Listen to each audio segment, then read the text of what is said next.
Friends, அஸ்ஸலாமு அலைக்கும். இன்றைக்கி நான் சின்ன பிள்ளையிலேருந்து பெரியவங்க வரைக்கும் விரும்பி சாப்பிடக்கூடிய நூடுல்ஸ் தான் செய்ய போகிறேன். வேக வச்சு செய்கிற நூடுல்ஸ் தான் இன்றைக்கி நான் செய்ய போகிறேன். அதுக்கு நான் அகலமான பாத்திரத்தில் தண்ணி நல்லா கொதிக்க வச்சுருக்கேன். இதில் 1 டேபிள் ஸ்பூன் எண்ணெயும் கொஞ்சமாக உப்பும் சேர்த்துருக்கேன். சேர்க்கும்போது வீடியோ ஆன் பண்ண மறந்துட்டேன். இந்த உப்பு நல்லா கரைஞ்சி வரட்டும். அது வரைக்கும் தண்ணி நல்லா கொதிச்சு வரட்டும். இப்போ பாருங்கள், தண்ணி நல்லா கொதிக்க ஆரம்பிச்சிடுச்சு. இப்போ நான் ஒரு 3 பாக்கெட் போல் நூடுல்ஸ் எடுத்திருக்கேன். எல்லாத்தையுமே இதில் உள்ள சேர்த்துக்கலாம். இப்போ இந்த தண்ணி நல்லா கொதிக்கணும். சேர்த்ததுக்கப்புறமா நல்லா ஒரு தடவை கலந்து கொடுத்துடலாம். இந்த நூடுல்ஸ் ஒரு 80% வெந்து வந்தால் நமக்கு சரியாக இருக்கும். பாருங்கள், நல்லா வெந்து வந்திருக்கு. ஒரு 5 நிமிஷத்தில் வெந்துடும். நல்லா உதிரி உதிரியாக சாஃப்டாக வெந்து வந்திருக்கு. இப்போ நான் வேறு ஒரு பாத்திரத்தில் தண்ணியெல்லாம் நல்லா வடிச்சிட்டு, இந்த வடிப்போம் இல்லையா தண்ணி, அந்த பாத்திரத்தில் வச்சு நான் வடிச்சிட்டு கொஞ்சமாக பச்சை தண்ணி சேர்த்து அலசி வச்சுக்கிறேன். அப்போ தான் நல்லா உதிரி உதிரியாக இருக்கும்.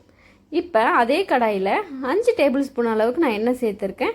பொடிசாக கட் பண்ண ஒரு இஞ்சி துண்டு, 8 பல் பூண்டு பொடிசாக கட் பண்ணி வச்சுருக்கேன். 2 பச்சை மிளகாய் அதையும் பொடிசாக கட் பண்ணிவிட்டு நல்லா இந்த எண்ணெயில் வதக்கி கொடுத்துக்கலாம். 2 மீடியம் சைஸ் வெங்காயத்தை நீல வாக்கில் கட் பண்ணியிருக்கேன்.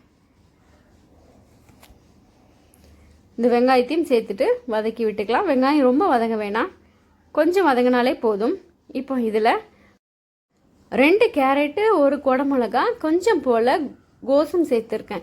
எல்லாத்தையும் நீல வாக்கில் கட் பண்ணிவிட்டு நான் சேர்க்குறேன். இப்போ இதையும் சேர்த்து நல்லா கலந்து கொடுத்துடலாம். இந்த எண்ணெயிலே கொஞ்சம் போல் வதங்கி வரட்டும்.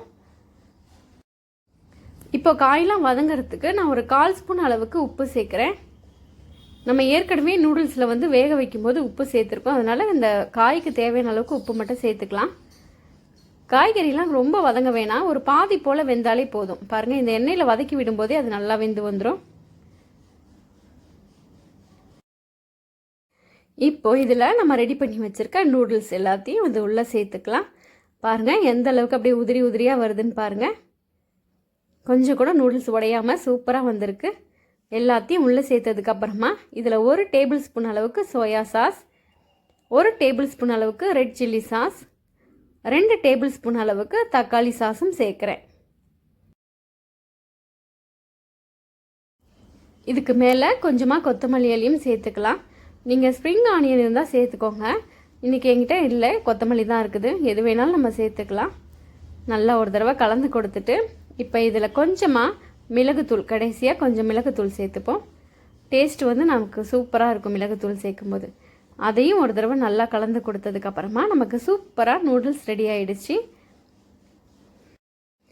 சூப்பராக நமக்கு சுட சுட நூடுல்ஸ் ரெடி ஆகிடுச்சு. நம்ம ரோட்டோர கடைகளில் இந்த மாதிரி தான் கொடுப்பாங்க. அந்த மாதிரி கடையில் வாங்கி சாப்பிட்றதுக்கு பதிலாக நம்ம பிள்ளைங்களுக்கு வீட்லேயே இந்த மாதிரி ஈஸியாக செய்து கொடுக்கும்போது விரும்பி சாப்பிடுவாங்க. சுட சுட சாப்பிடும்போது அவ்வளோ அட்டகாசமாக இருந்துச்சு.